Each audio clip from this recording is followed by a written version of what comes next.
And also, I am filming this in the day, which I never ever ever usually do because it's not usually dark enough, but today it is really, really dark and gloomy, so I'm taking advantage and filming in the day. So please bear with any background noise. I will try and cut it out. So if there's loads of cuts in this video, that is why. Okay.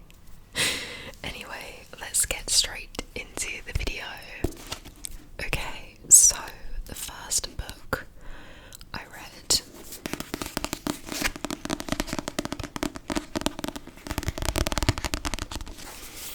is this book here, which is Sometimes I Lie, Sometimes I Lie by Alice Feeney. I also do not have my press-on nails on, so sorry about that. Sometimes I lie. So, this book is a thriller, and it is about a girl called Amber Reynolds. Amber wakes up in the hospital and she is in a coma, and she has no recollection of how she got there, why she's there. So she can't move, she can't speak, but she can still hear her thoughts, and she can hear what's going on around her. And this is basically trying to figure out what's happened to her and why she is in a coma. I'll try and keep the descriptions quite brief as well because I don't want to give any spoilers. So I was really enjoying this book. I think this is the first Alice Feeney book that I've read as well. I could be wrong.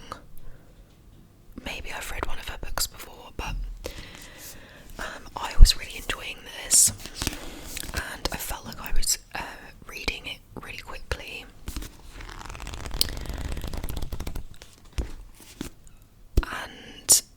And I liked this book. I do. Do you know what? It was one of those books where I read it and I think I rated it 4 stars, and then when I went back and actually properly thought about it, I was like, no, actually I'm going to give it 3 stars. So, and that is because I felt like it was a really good fast-paced thriller, and up until about the halfway, maybe even 3/4 of the way through, I was enjoying it. Then, not a spoiler, I felt like too much was going on, I felt like too much was happening, and I felt like the author tried to throw in so many different sort of thriller cliches at once, and I felt like it started to become a bit just unrealistic almost. And so the sort of towards the end, I'd say maybe 3/4 of the way through, it all just too much was thrown in there. It was too messy, it was too busy, and I was kind of really, what else is she gonna throw in there? There was a lot of twists, but I think there was too many. Sometimes less is more, and I feel like this book should have listened to that advice. But it hasn't put me off reading any of her books. I'm definitely going to read more of her books, but I just think there was too much going on for me, and I was kind of like, oh come on, this is just getting silly now. But that is just my honest opinion. I think this is quite highly rated.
So she basically reaches out to a couple of the women that he's speaking to, and they all gang up together and like plot their revenge on Ant. And you know what?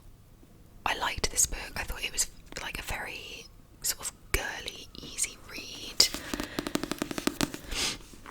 However,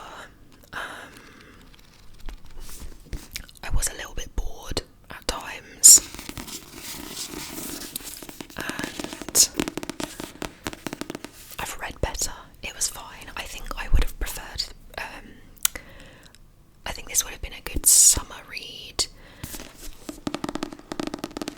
not because it doesn't feel particularly summery when you're reading it, but I just think I can picture reading this like on a sun lounger or like by the pool, and it would have that sort of feel to it. I think maybe I picked the wrong time of year to read this, I don't know. But yeah, the book was fine, and I liked the sort of girl power aspect of it, because the girls that get together to plot their revenge, they end up becoming like really, really close friends, and I really liked that side of the book.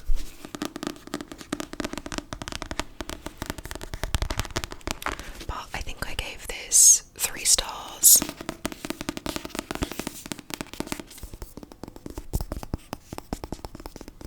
You know, it was good, it was fine, but I'm not shouting from the rooftops, read this book, you know.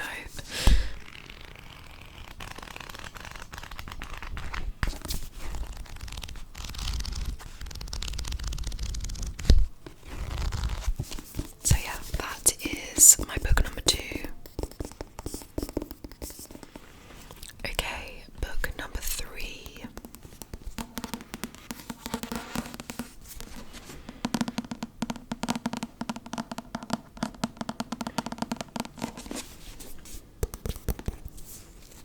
So this is called Ivy. And it's by it says Daphne Perry, writing as Willa Nash.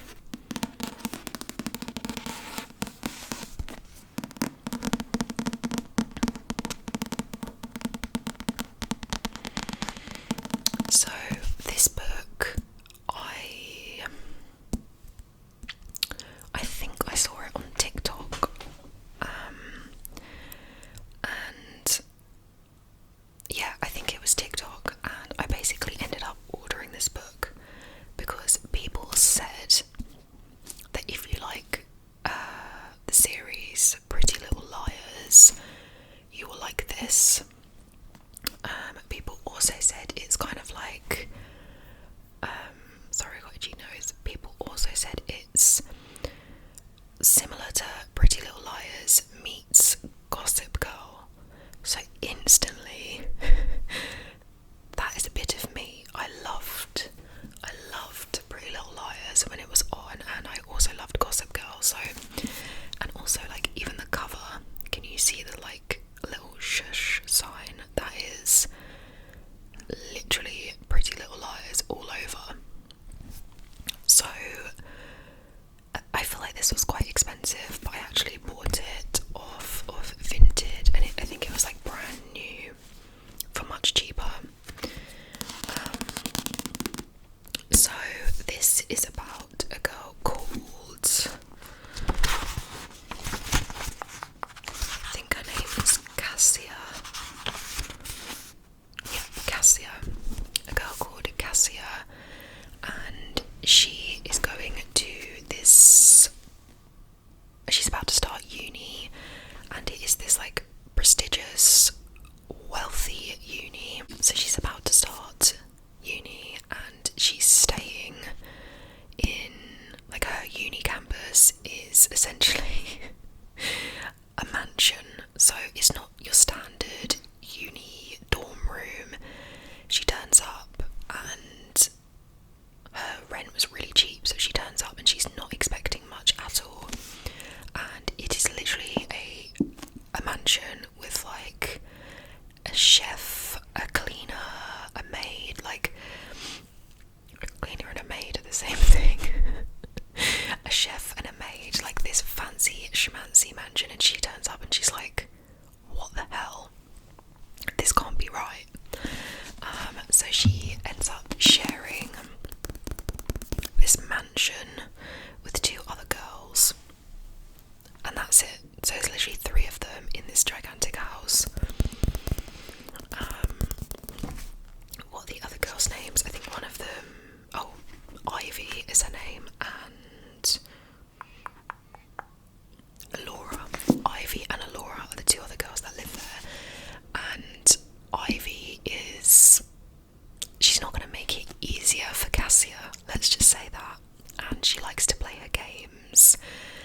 Russia, and yeah, she's not going to make it easy for her living there, basically. I will say, I wasn't really sure. I think in my head I thought this was a thriller, but I wouldn't say it's a thriller. It has sort of like suspense moments, but it mainly focuses on the three girls and their relationships. So there is some spice in there. There is a lot of family drama, like rich, wealthy family drama. There's like affairs, all of that sort of thing. I will say I liked this, but I expected more. It's really highly rated on Goodreads, and the way people were talking about it, I was so excited to read it, and I didn't really know much about this book at all. As I said, I originally thought this was a thriller, but it's not. But I think because of like all the good reviews and stuff, I just expected a bit more. I think at times I felt a bit bored.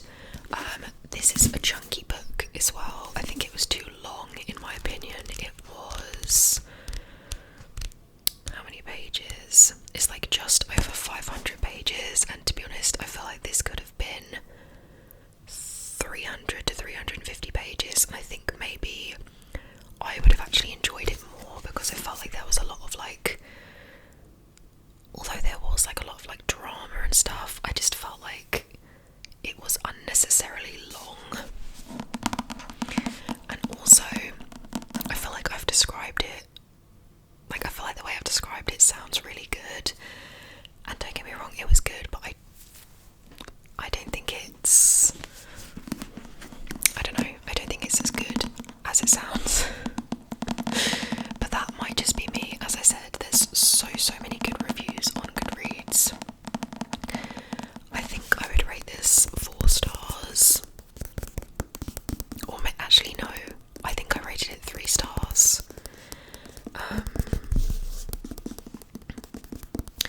Do you know what it is? I think this kind of reminded me of Magnolia Parks, but not as good.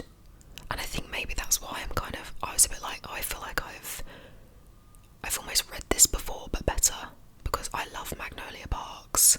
So when I was reading it, there were parts that were reminding me of that, but not as good. But I do think it definitely does have Pretty Little Liars and Gossip Girl aspects to it. I think just like there's a lot of lying, there's a lot of secrets, there's a lot of a rich family drama and that sort of thing, so I do get why people have said that.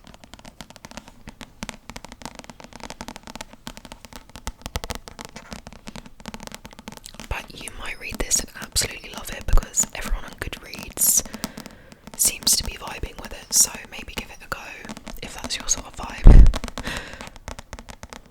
Anyway, that is book number 3. Okay, next.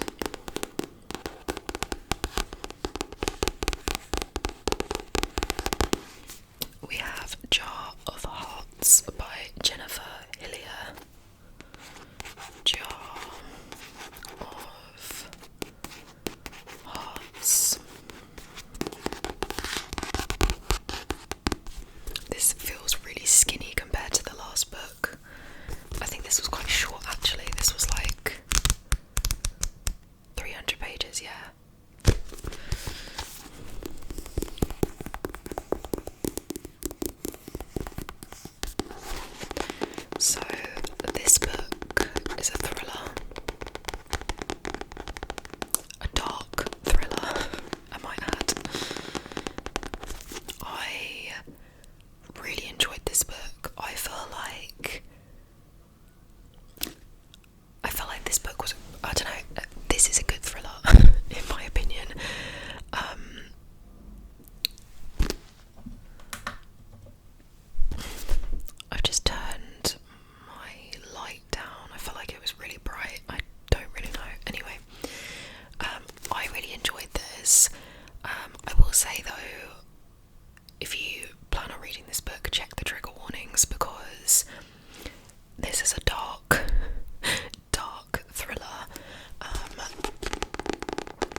would say the thrillers I usually read are more like a bit creepy, maybe more on like the crime side of things, like creepy crime.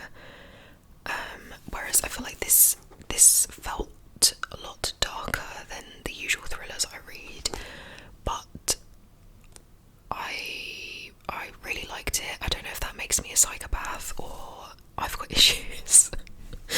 I think maybe because it felt a bit different to the usual thrillers, and I do think it's hard to find thrillers that are different. I do find sometimes they're quite samey, you know.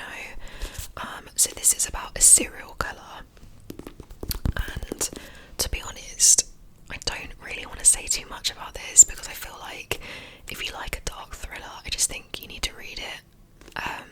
But yeah, it is about a serial killer. I will just read this little bit because it's really short. It says, 5 years ago, Gio's first love was revealed as a terrifying serial killer, but he escaped custody and went on the run. Now bodies have started turning up, killed in exactly the same way as before.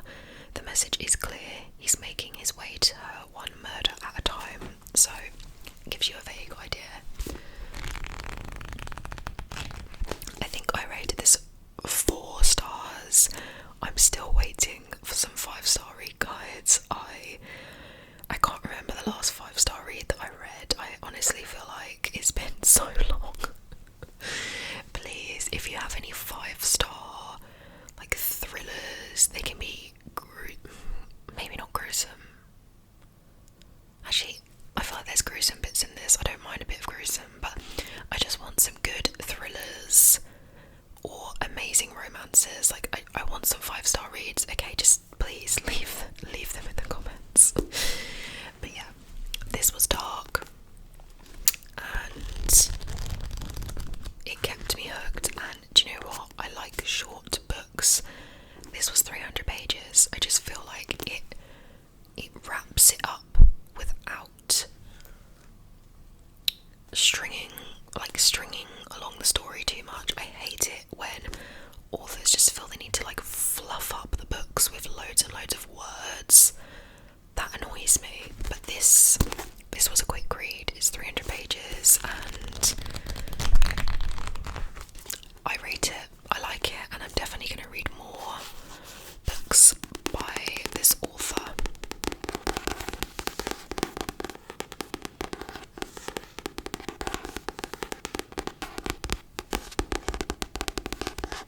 So yeah, that is book number 4. Okay, my final book, and this is Heart Bones by Colleen Hoover. I have not read a Colleen Hoover book in a really, really long time, and I know she's a required taste. I know. I feel like you either love her or hate her, and I personally really enjoy her books. There's obviously some that are better than others, but I do just enjoy her reading style. So I wanted to read this one.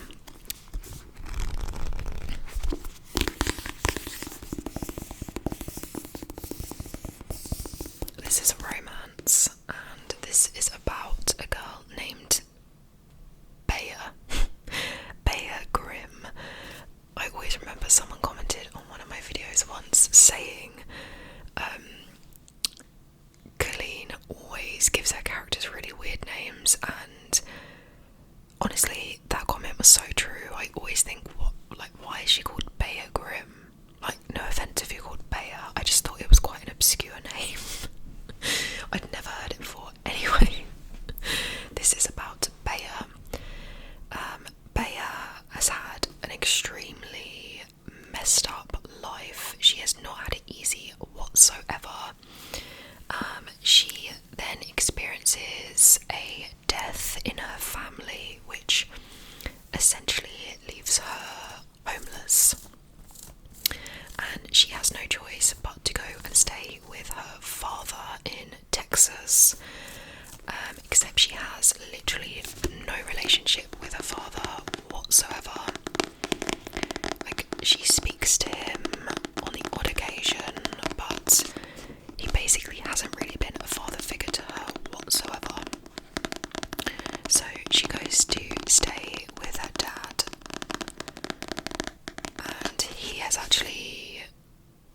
remarried, and his wife also has a daughter, so she essentially goes to live with them, and they have quite a lot of money. And whereas when she grew up, her life was kind of the opposite. They never really had money, so she's gone from being, having this traumatic life where they're poor and struggling to get by, to then living in this really, really nice house with her dad, who she barely knows, and his wife and her daughter. So, and then she meets a guy who lives a couple of doors down from them, called Samson.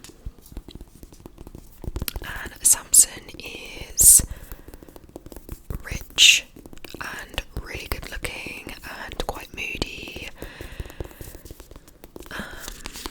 However, there is much, much more to him. And yeah, then the story essentially focuses on Bea and Samson. And I will say I really, really enjoyed this.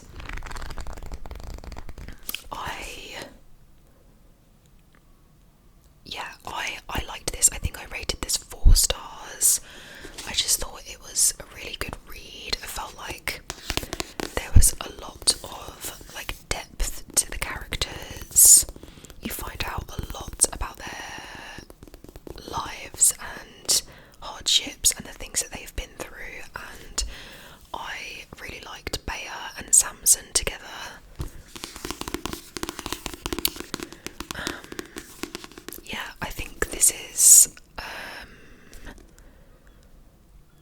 I think this is a good romance. Why is the lighting's reflecting? That's weird. I would definitely say if you like Coho and you haven't read this, give this a read. It's it's a goodie. I liked it.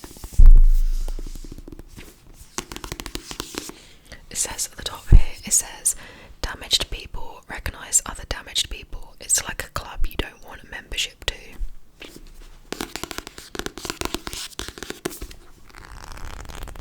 But yeah, I thought they were quite sweet together. I like them. And that is my final book. As I said, not as many books as usual, but I would say that might change in December, but to be honest, November and December are such busy months for me.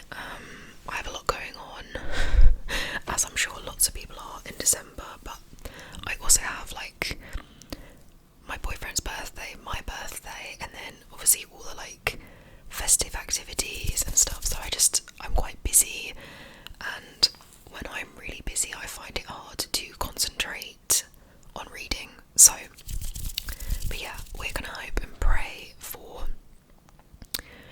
more books next month, we will see. But yeah, thank you so much for watching, and please leave your book recommendations below, and don't forget to like and subscribe if you haven't already.